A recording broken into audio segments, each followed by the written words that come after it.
আসসালামু আলাইকুম। আমন্ত্রণ জাগো টিভি নিউজে, সঙ্গে আছি আমি আফরিন সুমনা। শুরুতে জানিয়ে দিচ্ছি সংবাদ শিরোনাম। ইসরায়েলি ট্যাঙ্ক উড়িয়ে দিল কাসাম, বিস্ফোরণে পুড়ে কঙ্কাল সব ক্রু, অভিযানের ভয়ঙ্কর ভিডিও। মারাত্মক ঝুঁকিতে আল আকসা, গোপনে মসজিদের নিচে সুড়ঙ্গ খুঁড়ছে ইসরায়েল, মাটির নিচে প্রাচীন দুটি মন্দির পাওয়ার দাবি, ঘটনা কি?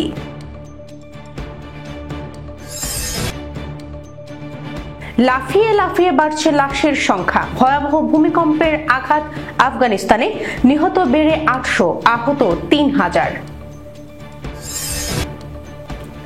লোহিত সাগরে জাহাজ লক্ষ্য করে ক্ষেপণাস্ত্র নিক্ষেপ হুথিদের। এক ফ্রেমে শি, পুতিন, মোদি, এসসিও বৈঠক যে বার্তা দিচ্ছে। ভারতের জনগণের মূল্যে ব্রাহ্মণরা মুনাফা কামাচ্ছে, মোদিকে নিশানা করে আবারও আক্রমণাত্মক বক্তব্য ট্রাম্পের বাণিজ্য উপদেষ্টার। বাংলাদেশের উপর চাপ বাড়াতে চায় আরাকান আর্মি।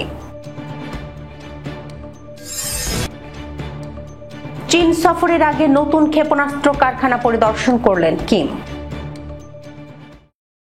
দর্শক, শিরোনাম শুনছিলেন, এবার জানিয়ে দিচ্ছি বিস্তারিত।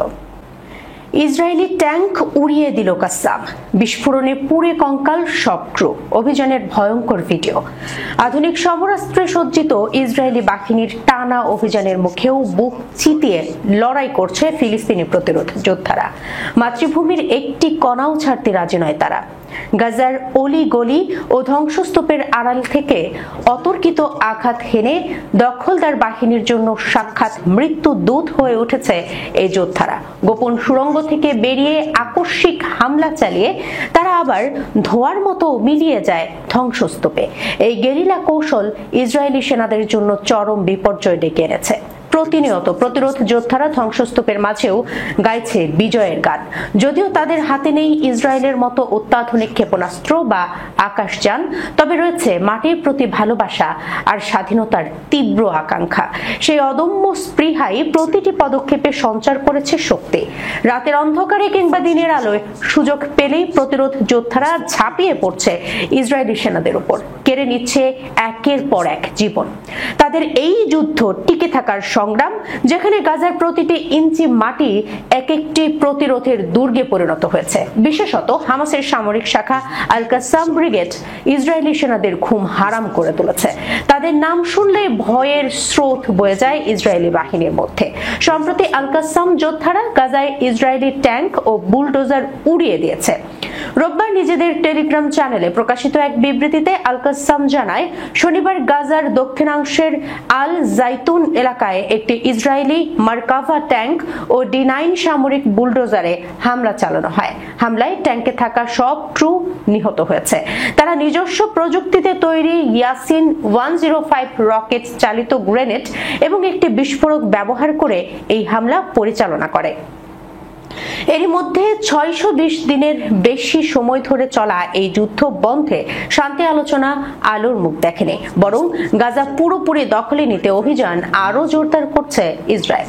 পাল্টা প্রতিরোধ গড়ে তুলেছে হামাস ও এর বিভিন্ন শাখা। সাম্প্রতিক সময়ে ইসরায়েলি সেনাদের উপর হামলার সংখ্যা বাড়ছে এবং বহু সেনা হতাহতের খবর প্রকাশ পাচ্ছে। ইসরায়েলি গণমাধ্যমও এই হামলার তথ্য উঠে এসেছে। ইসরায়েলি আর্মি রেডিও জানিয়েছে, যুদ্ধ শুরুর পর থেকে এখনো পর্যন্ত প্রায় ৯০০ জন ইসরায়েলি সেনা নিহত হয়েছে। পাশাপাশি হামাস ও এর বিভিন্ন শাখার যোদ্ধারা ইসরায়েলি সেনাদের আটক করে জিম্মি বানানোর চেষ্টা চালাচ্ছে, যাতে প্রধানমন্ত্রী নেতানিয়াহুর সরকারকে চাপে ফেলা যায়। অন্যদিকে হামাসের হামলা ও অপহরণের ঝুঁকি ঠেকাতে নিজেদের নিরাপত্তা প্রটোকল আরো শক্ত করছে ইসরায়েলি বাহিনী। আটক এড়াতে সেনারা এখন সর্বোচ্চ সতর্ক অবস্থানে রয়েছে। ফিলিস্তিনি প্রশাসনের দাবি, দখলকৃত পূর্ব জেরুজালেমের আল আকসা মসজিদের নিচে ইসরায়েল গোপনভাবে খনন চালাচ্ছে এবং মুসলমানদের প্রাচীন ইসলামী প্রত্নতাত্ত্বিক নিদর্শন ধ্বংস করছে। তারা বলছে এই কাজের মাধ্যমে শহরের ঐতিহাসিক ও ধর্মীয় পরিচয় মুছে ফেলার চেষ্টা করা হচ্ছে এবং আল আকসাকে ইহুদিকরণের ষড়যন্ত্র চলছে। বার্তা সংস্থা আনাদুলু এজেন্সির প্রতিবেদনে এ খবর জানানো হয়। প্রতিবেদনে বলা হয়, আল আকসার নিচে ইসরায়েলের বেআইনি খনন কাজ চালানোর ভিডিও ফাঁস হয়েছে। জেরুজালেম গভর্নরেটের বরাত দিয়ে বলা হয়েছে, ইসরায়েল উমাইয়া যুগের ইসলামী নিদর্শন ধ্বংস করছে, যা মুসলিমদের এই স্থানের ন্যায্য মালিকানার প্রমাণ। ফিলিস্তিনি কর্মকর্তারা অভিযোগ করেছেন, খননের মাধ্যমে টেম্পল মাউন্ট বর্ণনা জোরদার করতে ও ঐতিহাসিক পরিচয় মুছে ফেলার পরিকল্পনা চলছে। গভর্নরেট সতর্ক করে আরো জানায়, আন্তর্জাতিক তদারকি এড়িয়ে গোপনে এই খনন কাজ করা হচ্ছে। এতে মসজিদটির ভিত্তি এবং ঐতিহাসিক স্থাপনার উপর গুরুতর ঝুঁকি তৈরি হচ্ছে। বিবৃতিতে অভিযোগ করা হয়, এসব খননের মাধ্যমে ইসরায়েল পূর্ব জেরুজালেমকে ইহুদিকরণের পরিকল্পনায় নতুন বাস্তবতা চাপিয়ে দিতে চাইছে। গভর্নরেট আন্তর্জাতিক মহল, জাতিসংঘ ও তার সাংস্কৃতিক সংস্থা ইউনেস্কোকে অবিলম্বে হস্তক্ষেপ করে এসব লঙ্ঘন বন্ধ করা এবং দখলদার ইসরায়েলকে জবাবদিহি করার আহ্বান জানায়। যদিও ফিলিস্তিনিরা সুনির্দিষ্ট খননস্থলের উল্লেখ করেনি, তবে ইসরায়েল বহু বছর ধরেই আল আকসার নিচে সুড়ঙ্গ খুঁড়ছে। ফিলিস্তিনিদের মতে এর সবই পূর্ব জেরুজালেমকে ইহুদিকরণের বৃহত্তর পরিকল্পনার অংশ। আন্তর্জাতিক আইন অনুসারে আল আকসা মসজিদের তত্ত্বাবধানের একমাত্র অধিকার জর্ডান পরিচালিত জেরুজালেম এন্ডাউমেন্ট কাউন্সিলের। লাফিয়ে লাফিয়ে বাড়ছে লাশের সংখ্যা। ভয়াবহ ভূমিকম্পের আঘাতে আফগানিস্তানে নিহত বেড়ে 800, আহত 3000। আফগানিস্তানে 6 মাত্রার শক্তিশালী ও ভয়াবহ ভূমিকম্পে নিহতের সংখ্যা বেড়ে দাঁড়িয়েছে 812 জনে। সোমবার দেশটির রাষ্ট্রীয় সম্প্রচারক রেডিও টেলিভিশন আফগানিস্তান এ তথ্য নিশ্চিত করেছে। খবর আল জাজিরার। প্রতিবেদনে বলা হয়, ভূমিকম্পে কমপক্ষে 812 জন নিহত হন এবং 3000-এর অধিক মানুষ আহত হয়েছেন। ভূকম্পনের কারণে সম্পূর্ণরূপে ধ্বংস হয়ে গেছে একাধিক গ্রাম। ভূমিকম্পের উৎপত্তিস্থল ছিল ভূপৃষ্ঠ থেকে মাত্র 5 মাইল গভীরে। ভূমিকম্পে সবচেয়ে বেশি ক্ষতিগ্রস্ত হয়েছে পাকিস্তান সীমান্তবর্তী কুনার প্রদেশের নুরগাল জেলা। তালেবান সরকার জানিয়েছে, কুনারের শত শত মানুষের মৃত্যুর আশঙ্কা করা হচ্ছে। এই ভয়াবহ দুর্ঘটনার পর আহতদের নাঙ্গারহার বিমানবন্দরে পরিবহনের জন্য হেলিকপ্টার মোতায়েন করেছে তালেবান সরকার। বিমানবন্দর থেকে আহতদের চিকিৎসার জন্য অ্যাম্বুলেন্সে করে আঞ্চলিক হাসপাতালে স্থানান্তর করা হচ্ছে। বেসামরিক ও সামরিক কর্মকর্তাদের দুর্যোগ মোকাবেলায় যুক্ত করা হচ্ছে বলে জানিয়েছে আফগান সরকার। যুক্তরাষ্ট্রের ভূতাত্ত্বিক জরিপ সংস্থা ইউএসজিএস এর তথ্য অনুযায়ী স্থানীয় সময় রোববার রাত 11:47 ভূমিকম্প হয়। এর উৎপত্তিস্থল ছিল ভূপৃষ্ঠের 8 কিলোমিটার গভীরে। এরপর থেকে অন্তত আরো 3টি কম্পন অনুভূত হয়। সেগুলোর মাত্রা ছিল 4.5 থেকে 5.2 এর মধ্যে। ইয়েমেনের হুথি বিদ্রোহীরা সোমবার লোহিত সাগরে একটি ট্যাঙ্কারে ক্ষেপণাস্ত্র হামলা চালানোর দাবি করেছে। ইসরায়েলি হামলায় তাদের প্রধানমন্ত্রী নিহত হওয়ার কয়েকদিন পর তারা এই হামলা চালালো। সানা থেকে বার্তা সংস্থা এএফপি এ খবর জানিয়েছে। জুলাই মাসে 2টি ট্যাঙ্কার ডুবিয়ে দেওয়া ইরান সমর্থিত হুথি বিদ্রোহীরা দাবি করেছে যে তারা লাইবেরিয়ার পতাকাবাহী স্কারলেট রেকে লক্ষ্য করে সরাসরি আঘাত এনেছে। রবিবার যুক্তরাজ্যের মেরিটাইম ট্রেড অপারেশনস জানিয়েছে আক্রমণটি লক্ষ্যবস্তুতে পৌঁছাতে পারেনি। সামুদ্রিক নিরাপত্তা সংস্থা অ্যামব্রে জানিয়েছে জাহাজটি ইসরায়েলের মালিকানাধীন। অঞ্চলটি পর্যবেক্ষণকারী ইউকেএমটিও জানিয়েছে জাহাজের ক্রুরা তাদের জাহাজের খুব কাছে একটি বিকট শব্দ শুনতে পান। তারা আরো জানায় জাহাজের সকল ক্রু নিরাপদে আছেন এবং জাহাজটি তার যাত্রা অব্যাহত রেখেছে। হুথিরা শনিবার নিশ্চিত করেছে যে তাদের প্রধানমন্ত্রী আহমেদ গালেব নাসের আল রাহাউই এবং অন্যান্য কর্মকর্তারা বৃহস্পতিবার ইসরায়েলি বিমান হামলায় নিহত হয়েছেন। রবিবার হুথিরা ইয়েমেনের রাজধানী সানায় জাতিসংঘ কার্যালয়ে হামলা চালিয়ে কমপক্ষে কক্ষে 11 জন কর্মীকে আটক করেছে। জাতিসংঘের মহাসচিব অ্যান্টনিও গুতেরেস তাদেরকে অবিলম্বে নিঃশর্ত মুক্তি দেওয়ার আহ্বান জানিয়েছেন। জাতিসংঘের ইয়েমেন দূত হ্যান্স গুন্টবার্গ নিশ্চিত করেছেন যে হুথি বিদ্রোহীরা 23 জন জাতিসংঘ কর্মীকে আটক করেছে। এদের মধ্যে কেউ কেউ 2021 ও 2023 সাল থেকে আটক আছেন। এবারের সাংহাই কোঅপারেশন অর্গানাইজেশনের বৈঠক বর্তমান ভূরাজনৈতিক পরিস্থিতিতে বেশ কিছু বার্তা দিয়েছে বলে মনে করছেন বিশেষজ্ঞরা। বস্তুত এবারের এসসিও বৈঠকে বেশ কিছু ঐতিহাসিক ছবি তৈরি হলো। কয়েক মাস আগেও যা কল্পনা করা যেত না। এসসিওর গ্রুপ ছবিতে একই মঞ্চে এক সারিতে দেখা গেল ভারতের প্রধানমন্ত্রী নরেন্দ্র মোদী এবং পাকিস্তানের প্রধানমন্ত্রী শাহবাজ শরীফকে। তবে দুই নেতার মাঝখানে ছিলেন আরো 8 জন নেতা, যার অন্যতম চীনের প্রেসিডেন্ট শি জিনপিং এবং রাশিয়ার প্রেসিডেন্ট ভ্লাদিমির পুতিন। রোববার জিনপিং এর সঙ্গে এবং সোমবার পুতিনের সঙ্গে বৈঠক করেছেন মোদী। বস্তুত এসসিওর আনুষ্ঠানিক বিবৃতিতেও বেশ কিছু গুরুত্বপূর্ণ কথা বলা হয়েছে। গুরুত্ব দেওয়া হয়েছে গ্লোবাল সাউথের বিষয়গুলিকে, পাশাপাশি সন্ত্রাসবাদ নিয়েও বহু কথা বলা হয়েছে। উল্লেখ করা হয়েছে গত এপ্রিলে পেহেলগাঁওয়ে ঘটে যাওয়া সন্ত্রাসের ঘটনা। আবার পাকিস্তানের জাফর এক্সপ্রেসে হামলার বিষয়টিও উল্লেখ করা হয়েছে। সোমবার সকালে আরো একটি ছবি সাড়া ফেলে দিয়েছে কূটনৈতিক পরিসরে। ট্রাম্পের শুল্ক নীতি পরবর্তী বিশ্বে এই ছবিটি অত্যন্ত গুরুত্বপূর্ণ বলে মনে করছেন অনেকেই। একই ফ্রেমে দেখা গেল প্রধানমন্ত্রী মোদী হাসি মুখে চীনের প্রেসিডেন্ট শি জিনপিংকে কিছু বলছেন। শির মুখে মৃদু হাসি, সামনে দাঁড়িয়ে পুতিন, তার মুখেও হাসি। চীনের মাটিতে এই 3 নেতার সহাস্য বাক্য বিনিময় গুরুত্বপূর্ণ কূটনৈতিক বার্তা বলেই মনে করছেন বিশেষজ্ঞরা। বস্তুত কয়েক মাস আগেও ভাবা যায়নি এত দ্রুত এমন ঘটনা ঘটতে চলেছে। এদিন পুতিনের সঙ্গে প্রায় 50 মিনিট বৈঠক করেন নরেন্দ্র মোদী। সামাজিক মাধ্যমে মোদী লিখেছেন, পুতিনের সঙ্গে দেখা হলে সব সময়ই তিনি খুশি হন। তার সঙ্গে পুতিনের একাধিক ছবি পোস্ট করেছেন মোদী। বস্তুত এদিন একই গাড়ি করে বৈঠক স্থলে গেছেন মোদী ও পুতিন। গাড়ির ভেতরে বসেও একটি ছবি তুলেছেন মোদী, যা তিনি সামাজিক মাধ্যমে শেয়ার করেছেন। বৈঠকের পর পুতিন বলেছেন, ইউক্রেনের শান্তি ফেরানোর ক্ষেত্রে ভারত এবং চীন গুরুত্বপূর্ণ ভূমিকা নিয়েছে। তিনি এই দুই দেশকেই ধন্যবাদ জানাতে চান। ট্রাম্পের শুল্ক নীতি নিয়েও দুই নেতার মধ্যে আলোচনা হয়েছে বলে মনে করা হচ্ছে। গত 27 আগস্ট থেকে ভারতের একাধিক পণ্যের উপর 50% রপ্তানি শুল্ক বসিয়েছেন ট্রাম্প। অভিযোগ, রাশিয়ার কাছ থেকে তেল কিনে ইউক্রেন যুদ্ধে রাশিয়াকে সাহায্য করছে ভারত। ভারত এবং ভারতীয় প্রধানমন্ত্রী নরেন্দ্র মোদীকে নিশানা করে আবারও আক্রমণাত্মক বক্তব্য দিয়েছেন মার্কিন প্রেসিডেন্ট ডোনাল্ড ট্রাম্পের বাণিজ্য উপদেষ্টা পিটার নাভারো। তিনি বলেছেন, মোদী একজন ভালো নেতা, কিন্তু আমি বুঝতে পারছি না যে বিশ্বের সবথেকে বড় গণতন্ত্রের নেতা হয়েও তিনি কেন পুতিন আর শি জিনপিং এর সঙ্গে হাত মেলাচ্ছেন। ফক্স নিউজকে দেয়া এক সাক্ষাৎকারে নাভারো বলেন, আমি ভারতের মানুষকে শুধু এটাই বলতে চাইবো যে ঘটনা যা হচ্ছে সেগুলো বুঝুন। ভারতের জনগণের মূল্যে ব্রাহ্মণরা মুনাফা কামাচ্ছে, আমরা চাই এটা বন্ধ হোক।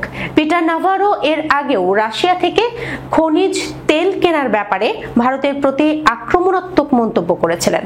প্রেসিডেন্ট ট্রাম্পের ঘনিষ্ঠ বলে পরিচিত পিটার নাভারো গত সপ্তাহে ব্লুমবার্গ টিভির সঙ্গে আলাপচারিতায় বলেছিলেন, রাশিয়া আর ইউক্রেনের যুদ্ধ আসলে মোদির যুদ্ধ।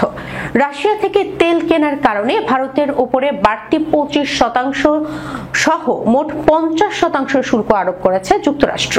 ট্রাম্প প্রশাসনের দাবি, রাশিয়া থেকে তেল কিনে ভারত ইউক্রেন যুদ্ধে মস্কোকে অর্থনৈতিকভাবে সহায়তা দিচ্ছে। মিয়ানমারের বাংলাদেশ সীমান্তের অংশ এখন পুরোটাই নিয়ন্ত্রণে নিয়েছে দেশটির বিদ্রোহী আরাকান আর্মি। ফলে এখন বাংলাদেশের সীমান্ত ঘেঁষেই নানা ধরনের তৎপরতা চালাচ্ছে Arakan army. Bangladesh border guard বিজিবিকে এখন আগের চেয়ে অনেক সতর্ক থাকতে হচ্ছে। মাদক ও অস্ত্র চোরাচালান, জেলে অপহরণ ও জিম্মি করে অর্থ আদায় এবং রোহিঙ্গাদের পাচার করে অর্থ সংগ্রহ করার অভিযোগ রয়েছে আরাকান আর্মির বিরুদ্ধে।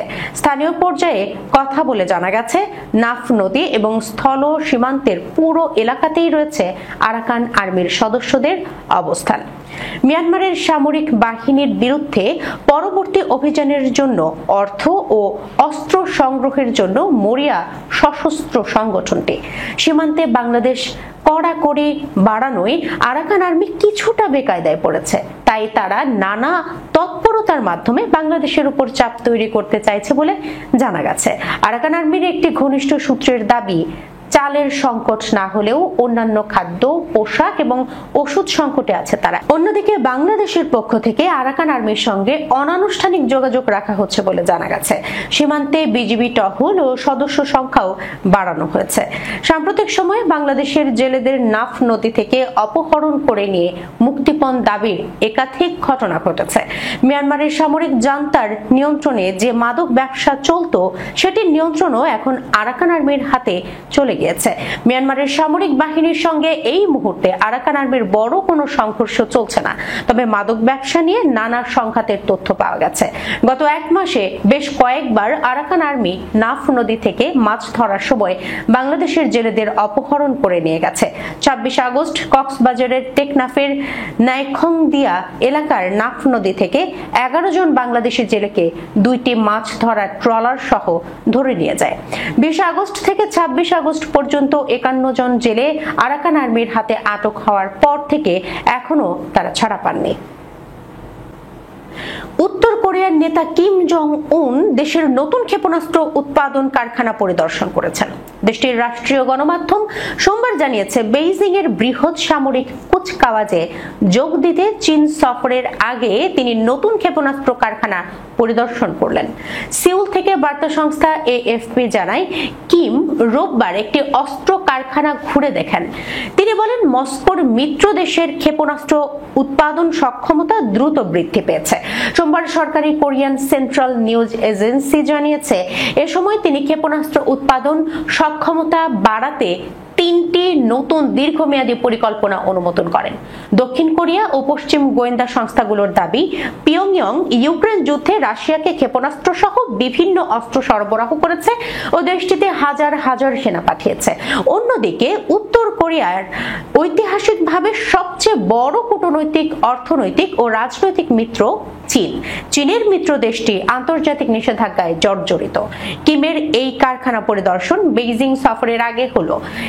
এই সফরকালে তিনি রুশ প্রেসিডেন্ট ভ্লাদিমির পুতিন সহ বিভিন্ন নেতার সাথে চীনা রাজধানীর সামরিক কুচকাওয়াজে অংশ নেবেন। কিংনাম বিশ্ববিদ্যালয়ের ইনস্টিটিউট ফর ফার ইস্টার্ন স্টাডিজের অধ্যাপক লিম ইউল চুল এএফপিকে বলেন, ক্ষেপণাস্ত্র উৎপাদনে অগ্রগতির উপর জোর দিয়ে পিয়ংইয়ং ওয়াশিংটন ও দক্ষিণ কোরিয়ার বিরুদ্ধে প্রতিরোধ সক্ষমতা প্রদর্শনের লক্ষ্যে কাজ করছে এবং ইঙ্গিত দিয়েছে যে তারা তার 5 বছরের ক্ষেপণাস্ত্র উৎপাদন লক্ষ্য অর্জনের পথে রয়েছে। দর্শক, এই ছিল এখনকার মতো জাগো টিভি নিউজে। যাবার আগে সংবাদ শিরোনামগুলো জানিয়ে দিচ্ছে আরো একবার। ইসরায়েলি ট্যাঙ্ক উড়িয়ে দিল কাসাম, বিস্ফোরণে পুড়ে কঙ্কাল সব ক্রু, অভিযানের ভয়ঙ্কর ভিডিও। মারাত্মক ঝুঁকিতে আল আকসা, গোপনে মসজিদের নিচে সুড়ঙ্গ খুঁড়ছে ইসরায়েল, মাটির নিচে প্রাচীন 2টি মন্দির পাওয়ার দাবি, ঘটনা কি?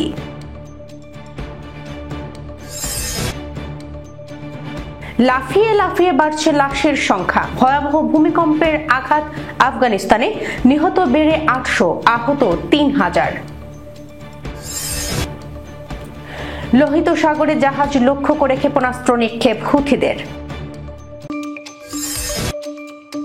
এক ফ্রেমে শি, পুতিন, মোদি, এসসিও বৈঠক যে বার্তা দিচ্ছে।